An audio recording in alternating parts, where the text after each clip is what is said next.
Olá pessoal, estamos aqui hoje para uma videoaula sobre equações do segundo grau. Mas, para iniciar, o que são equações? Equação é uma sentença matemática expressa por uma igualdade que envolve números desconhecidos representados por letras. Na prática, equação é uma conta onde a gente desconhece o valor de algum número. Esse número desconhecido vai ser representado por uma letra, geralmente x, y, k, ou pode ser qualquer uma outra. Para que seja equação, é necessário também que haja o sinal de igual. Vamos ver um exemplo aqui. X mais 7 é igual a 10. Tenho aqui um número desconhecido representado pela letra x e o sinal de igual, então se trata de equação. 2x igual a 10. É importante lembrar que quando aparecer um número e uma letra um próximo do outro, sem nenhum sinal entre eles, se tratar de um caso de multiplicação. Então temos 2 vezes x igual a 10. É a equação, pois temos a incógnita e temos também o sinal de igual. Vamos acompanhar esse aqui agora. X mais 7 maior do que 10. Temos o valor desconhecido, mas não temos um sinal de igual, certo? Então não se trata de equação, e sim, nesse caso, de uma inequação. Para que servem as equações? Como havíamos falado, para determinar soluções dos problemas onde existem valores desconhecidos. Mas e na prática? Para que eu aprendo a calcular uma equação do segundo grau? Na engenharia, é usada para estudar lançamentos, trajetórias de parábolas. Em física, nos cálculos dos movimentos uniformemente variados, lançamentos, queda livre. Em administração ou economia, pode ser usada para descobrir o lucro máximo de uma empresa. Mas, professor, não vou ser engenheiro, não vou estudar física e muito menos quero ser administrador. Por que tenho que estudar as equações do segundo grau então? Bem, meu amiguinho, então eu estudo de equações pelo menos para passar de ano. Depois do sétimo ano, a utilização da álgebra só vai aumentar até o terceiro ano do ensino médio. E com certeza você vai cruzar com equações do segundo grau. Diferenças entre equações do primeiro e do segundo grau. Vamos supor que eu não saiba fazer essa continha aqui da maneira tradicional. Vou fazer usando tentativa e erro. Eu atribuo um valor qualquer para o x, certo? No caso aqui eu chutei o valor 6 e vou somar.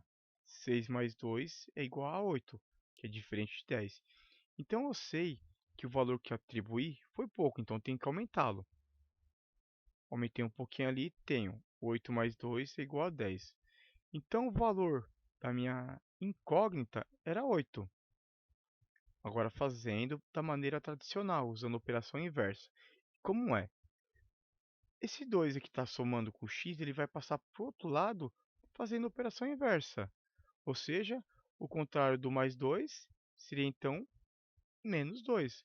Ficaria assim então, x igual a 10 menos 2. Logo temos que o x valia 8. Agora vamos analisar uma coisinha. Existe algum outro valor que, se eu colocar aqui no lugar do x, tornaria a minha sentença verdadeira? Qualquer outro valor, 7, 10, 11?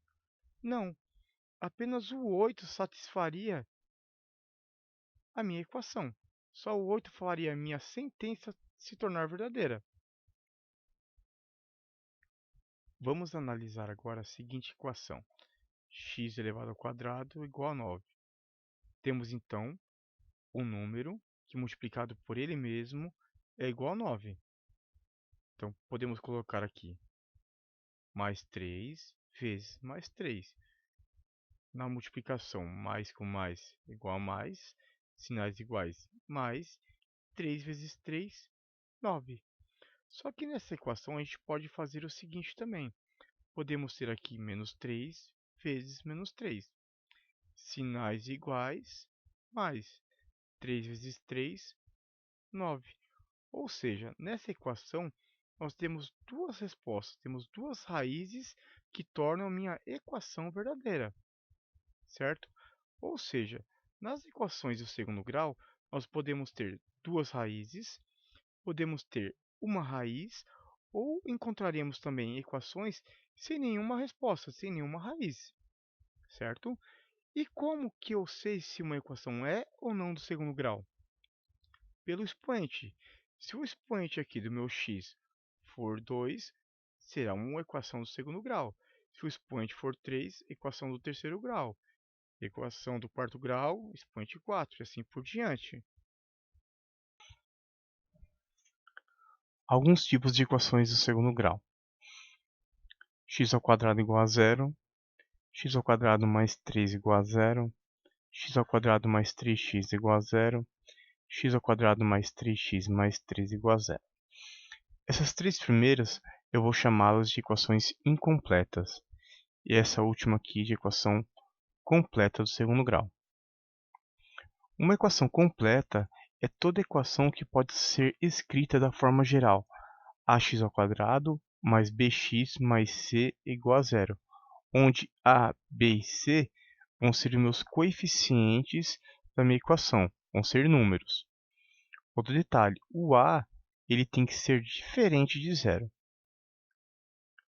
Vamos entender agora como encontrar os coeficientes. Pegando essa equação aqui, x ao quadrado mais 3x mais 3 igual a zero. É uma equação completa, então ela vai ter os coeficientes de a, de b e de c. O coeficiente a é o número que acompanha o x que está elevado ao quadrado. Nesse caso aqui, como não vejo o número, certo? O coeficiente vai ser igual a 1. Por que igual a 1? Se fosse qualquer um outro número aqui, 2, 3, ele estaria visível. Como não tenho, ou não está visível, ele vale 1, porque só tenho um x ao quadrado aqui. Bx, um número que multiplique o x. Está aqui, um número que multiplica x é o 3. Então, o coeficiente b, certo, vale 3. Coeficiente c, ou termo independente, é aquele número puro. Nesse caso aqui, então, o c é igual a 3. Pegando uma outra equação, nesse caso, uma equação incompleta, x ao quadrado mais 3 igual a zero. Nota que isso aqui parece bastante com esse, né? É a mesma coisa. Então, o coeficiente de a aqui vai ser igual a 1. b vezes x. Nessa equação aqui, eu não tenho nada que multiplique o x elevado a 1. Então, o b vai ser igual a 0. E o coeficiente c, o termo independente, eu tenho aqui um número puro. Então, c igual a 3. Pegando uma outra equação, x ao quadrado mais 3x igual a 0. O número que multiplica x ao quadrado não aparece, mas é 1, certo? B vezes x, o número que multiplica o x dessa vez apareceu, então b é igual a 3. Só que dessa vez eu não tenho termo independente, não tenho o valor de c, então c vai ser igual a 0. Pessoal, essa videoaula vai ficando por aqui. Ela teve como intuito mostrar as diferenças entre as equações do primeiro e do segundo grau e também explicar o que eram os coeficientes das equações. Nas próximas aulas, nós vamos trazer métodos de resolução de equações com vários exercícios. Não se esqueçam de se inscrever no nosso canal e se quiserem fazer algum pedido de algum conteúdo de matemática, de alguma videoaula, deixem nos comentários. Obrigado, até mais.